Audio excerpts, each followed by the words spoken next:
आपके मस्तिष्क की कई बीमारियों, चोटों या स्थितियों का इलाज करने के लिए आपके डॉक्टर क्रोनियोटॉमी या क्रेनिएक्टॉमी प्रक्रिया को सलाह दे सकते हैं। आपकी खोपड़ी हड्डियों से बनी होती है। यह मस्तिष्क के लिए एक कठिन सुरक्षात्मक आवरण की तरह काम करती है। आपकी खोपड़ी के भीतर ठीक उसके नीचे मस्तिष्क के चारों ओर उत्तकों के 3 आवरण होते हैं, जिसे मेनिंजस यानी कि मस्तिष्क आवरण कहा जाता है। सबसे बाहरी और मोटा आवरण है ड्यूरामेटर, बीच के उत्तक का आवरण है एरेक्नॉइड मैटर और सबसे अंदर का आवरण है पिया मैटर। एरेक्नॉइड मैटर और पिया मैटर के बीच की जगह का सबरेक्नॉइड स्पेस कहा जाता है, जिसमें रक्तवाहिकाएं और सेरेब्रोस्पाइनल फ्लूइड यानी कि मस्तिष्क मेरुद्रव नाम के स्पष्ट तरल पदार्थ होते हैं। ब्रिजिंग वेन्स नाम की रक्तवाहिकाएं आपके मस्तिष्क की सतह को ड्यूरामेटर से जोड़ती है।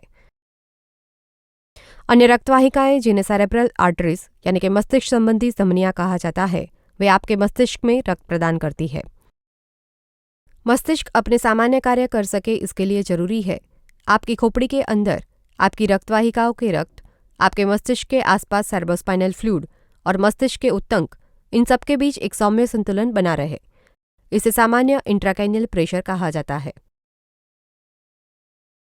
ब्रेन ट्यूमर यानी कि मस्तिष्क में फोड़ा, सिर में लगी चोट, आपकी रक्तवाहिकाओं से संबंधित समस्या और आपके मस्तिष्क या मेरुदंड में संक्रमण, इन सबके कारण इंट्राक्रैनियल दबाव बढ़ सकता है। ये स्थितियां आपके मस्तिष्क पर दबाव डालती है और इस वजह से मस्तिष्क में सूजन आ सकती है या आपकी खोपड़ी के भीतर का उसका आकार बदल सकता है, जिससे मस्तिष्क की गंभीर चोट हो सकती है। मस्तिष्क के असाधारण उत्तकों जैसे कि ब्रेन ट्यूमर को निकालने के लिए बायोप्सी के उत्तक का नमूना लेने के लिए, रक्त के थक्के यानी कि हेमेटोमा को निकालने के लिए, बढ़े हुए सेरेब्रोस्पाइनल फ्लूइड को निकालने के लिए और संक्रमण के कारण किसी हिस्से में हुए मवाद, जिसे अब्बेस कहा जाता है, उसे निकालने के लिए आपके डॉक्टर क्रेनियोटॉमी की सलाह दे सकते हैं। क्रेनियोटॉमी का उपयोग मस्तिष्क की सूजन में राहत देने के लिए, रक्तस्राव जिसे हेमरेज कहा जाता है उसको रोकने के लिए, असाधारण रक्तवाहिकाओं की मरम्मत करने के लिए, खोपड़ी के फ्रैक्चर का इलाज करने के लिए या क्षतिग्रस्त मेनिंजस की मरम्मत करने के लिए भी किया जाता है। अंत में क्रेनियोटॉमी का उपयोग मस्तिष्क की कुछ स्थितियां जैसे कि एपिलेप्सी यानी कि वाई के इलाज के लिए, आपके मस्तिष्क को दवाई पहुंचाने के लिए या डीप वेन स्टिमुलेटर जैसे कोई मेडिकल उपकरणों का मस्तिष्क में प्रत्यारोपण करने के लिए भी किया जाता है। क्रेनियोटॉमी करने का सबसे आम कारण है ब्रेन ट्यूमर को दूर करने या निकालने के लिए।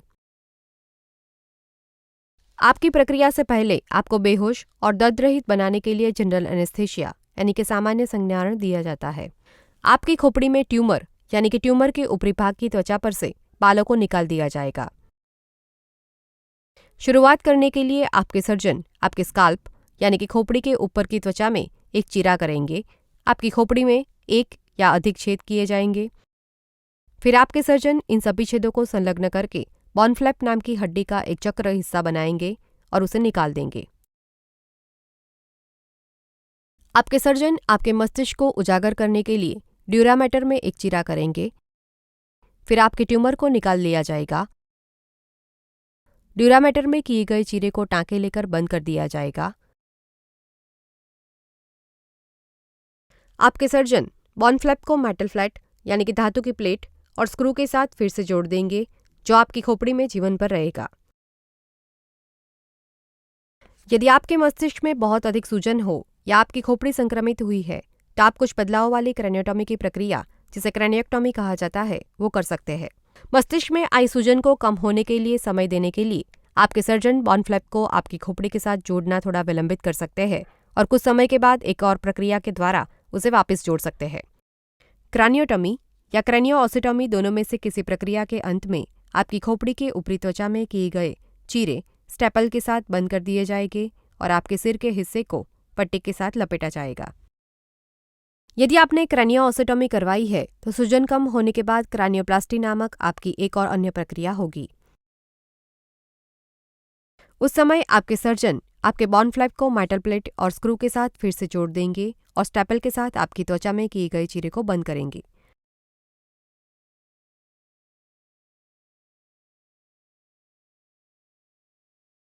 इनमें से किसी भी प्रक्रिया के बाद आप कई दिनों तक अस्पताल में रहेंगे।